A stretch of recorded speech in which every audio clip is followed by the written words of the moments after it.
আজকের রেসিপি চানা মশলা। তো কিভাবে তৈরি করলাম প্রথম থেকে শেষ পর্যন্ত দেখতে থাকো। প্রথমেই পনিরগুলোকে ভালোভাবে ছোট ছোট করে পিস পিস করে কেটে নিতে হবে।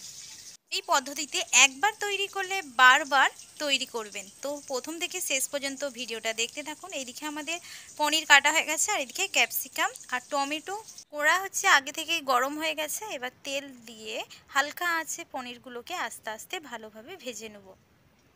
হালকা আছে এইদিকে পনিরগুলো ভাজা হোক, আর এদিকে নিয়েছি টমেটো, ক্যাপসিকাম, আর এদিকে জিরে বাটা আর আদা বাটা, আর এইদিকে নিয়েছি পরিমাণ মতো ধনেপাতা কুচি। এইদিকে কিন্তু আমাদের পনিরটা প্রায় হালকা আছে ভাজা হয়েছে। এবার এই পনিরগুলোকে হালকা করে একটু নেড়ে এবার লাবিয়ে নেব। চানা মশলায় আলু না দিলেও চলবে, এটা তোমরা দিতেও পারো নাও পারো, এটা স্কিপও করতে পারো। তো আমরা এদিকে আলুগুলোকে হালকা আছে পনিরের মতোই ভালোভাবে ভেজে নিয়েছি। আলু ভাজার পরে বেশ অনেকটাই তেল রয়ে গেছে, তো ওই তেলের মধ্যে 5 ফোড়ন, শুকনো লঙ্কা আর তেজপাতা আর ক্যাপসিকাম দিয়ে একটু ভালোভাবে ভেজে নেব হালকা করে।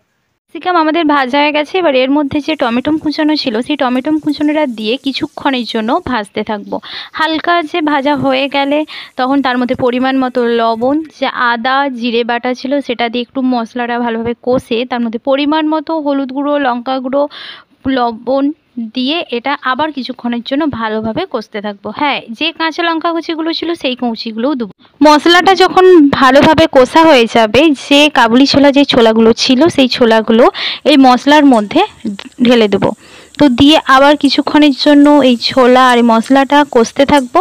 যখন দেখবো যে আমাদের মশলা থেকে তেল ছেড়ে গেছে তখন তার মধ্যে চানা মশলা দিয়ে দেবো। হালকা আছে বেশ কিছুক্ষণ ধরে এই ছোলা এই মশলাগুলোকে ভালোভাবে কষতে থাকবো। দিয়ে যখন ভালোভাবে কষা হয়ে যাবে তার মধ্যে পনিরগুলো দিয়ে আবার কিছুক্ষণ ভালোভাবে নাড়তে থাকবো। যখন দেখবো যে আমাদের কষা হয়ে গেছে তার মধ্যে পরিমাণ মতো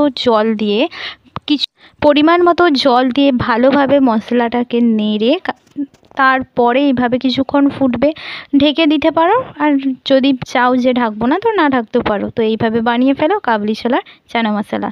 তো আমাদের রেডি চানা মশলা। আজকের ভিডিওটা এই পর্যন্তই, দেখা হচ্ছে পরবর্তী ভিডিওতে।